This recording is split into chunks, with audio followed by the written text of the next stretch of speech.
বৰ্ষৰ গোটেই জিলাবোৰত এইটো কৰিছে। এইটো কিন্তু ৭১ৰ পিছত প্ৰথমবাৰৰ কাৰণে এনেকুৱা মক ড্ৰিল হৈছে। ইয়াত আগতীয়াকৈ কৈ দিয়া হ'ব যে অল ক্লিয়াৰ চাইৰেনটো কেনেকুৱা হ'ব আৰু মক ড্ৰিলৰ চাইৰেনটো কেনেকুৱা হ'ব। মক ড্ৰিলৰ চাইৰেন শুনাৰ লগে লগে সকলো ৰাইজ আৰু বিশেষকৈ স্কুলীয়া ছাত্ৰ ছাত্ৰী সকলোৱে নিজৰ এটা সুৰক্ষিত জাগাত যাব লাগিব। যিহেতু আপোনালোকে সকলোৱে জানে বৰ্তমান আমাৰ ভাৰতবৰ্ষৰ পৰিস্থিতিটো বৰ ভাল নহয় আৰু ভয় কৰিবলগীয়া একো নাই। তেনেকুৱা ধৰণৰ একো সিমান ভয় কৰিবলগীয়া কথা নাই, কাৰণ সকলো সমস্যাৰ সমাধান আছে, গতিকে সমাধানো হৈ যাব। নমস্কাৰ সকলোকে। কাইলৈ আমাৰ গোটেই ভাৰতবৰ্ষতে কৰাব মক ড্ৰিল, আৰু একচুৱেলি মই আমাৰ গাঁৱলীয়া ভাষাত মক ড্ৰিলটোনো কি বস্তু সেইটো বিষয়ে অকণমান শিকাই দিম, আপোনালোকে বুজি ল'ব। আৰু যদি ভিডিঅ'টো ভাল লাগে ভিডিঅ'টো শ্বেয়াৰ কৰিবলৈ নাপাহৰিব।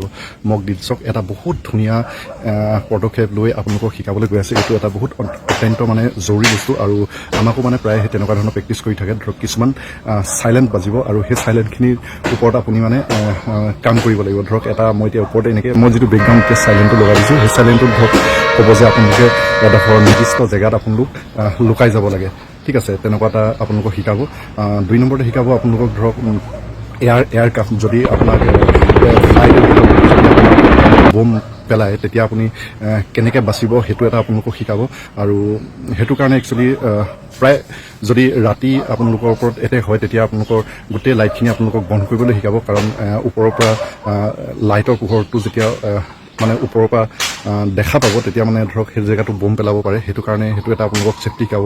আৰু ২ নম্বৰ কেমোফ্লাইট ধৰক মই এই গছজোপাৰ লগত আছোঁ, মই এই গছজোপাৰ লগত কেনেকৈ একদম মিলি যাব পাৰিম, ধৰক দুশ্মনে আমাক নেদেখে, তেনেকুৱা ধৰণৰ আপোনালোকক কিছুমান ছিষ্টেম শিকাব। আৰু শিকাব ধৰক হাই জুম কিছুমান জুম ৱাইজ যদি চিলেকশ্যন কৰে বোলে এই জেগাত আমাৰ দুশ্মনে দেখি পইণ্টটো চিনাকি কৰিছে, সেই পইণ্টটোৰ পৰা আপোনাক ল' জোনলৈ কেনেকৈ যাব লাগে সেই প্ৰেক্টিচটো শিকাব।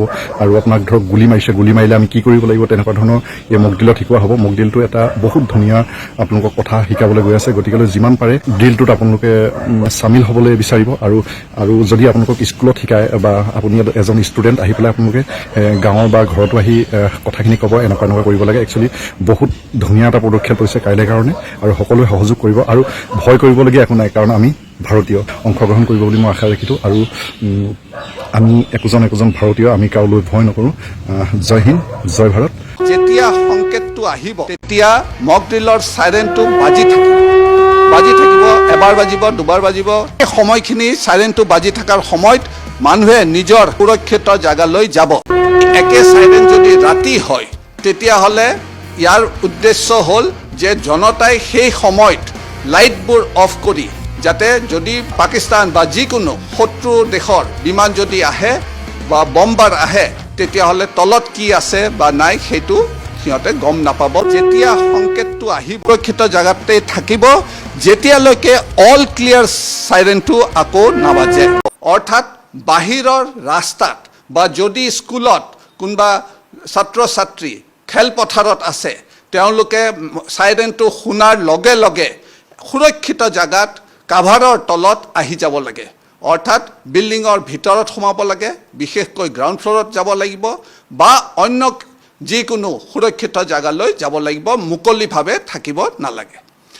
ইয়াৰ লগতে মই এইটো ক'ব খুজিছোঁ যে যদি এই মক ড্ৰিলৰ চাইৰেন শুনা যায় তেতিয়াহ'লে যোনবোৰ ৰাস্তাত যান বাহন আছে সেই সকলকো পুলিচে নিয়ন্ত্ৰণ কৰিব আৰু ছাইডলৈ লৈ আনিব, কাৰণ মক ড্ৰিলৰ সময়ত ৰাস্তা পদূলি খালী হ'ব লাগে। চাইৰেন এতিয়া ভাৰতে এনেকুৱা কৰিছে যে ২৪৪খন জিলা কৰি লৈছে। এই জিলাখন আমাৰ যোনটো পলিটিকেল জিলা সেইমতে নহয়, কিন্তু এইটো home and civil defence, home guard আৰু চিভিল ডিফেন্স সিহঁতে হয়তো ২-৩খন জিলাক একত্ৰিত কৰি এখন এনেকৈ গোটেই ভাৰতবৰ্ষক ২৪৪খন হোম গাৰ্ড বা চিভিল ডিফেন্স জিলা হিচাপে সিহঁতে বিভক্ত কৰিছে। গতিকে সিহঁতৰ সেইকাৰণে এই চাইৰেনবোৰ যেতিয়া মক ড্ৰিলৰ হেৰিটো হ'ব তেতিয়া স্কুলৰ বেল, স্কুলৰ চাইৰেন, ধৰক ৰিফাইনাৰীয়ে হওক ৰিফাইনাৰীৰ চাইৰেন বা বিভিন্ন অনুষ্ঠানৰ চাইৰেন, সেই সকলো ব্যৱহাৰ হ'ব। এইটো নহয় যে খালী পুলিচ থানাৰ পৰা চাইৰেন হ'ব।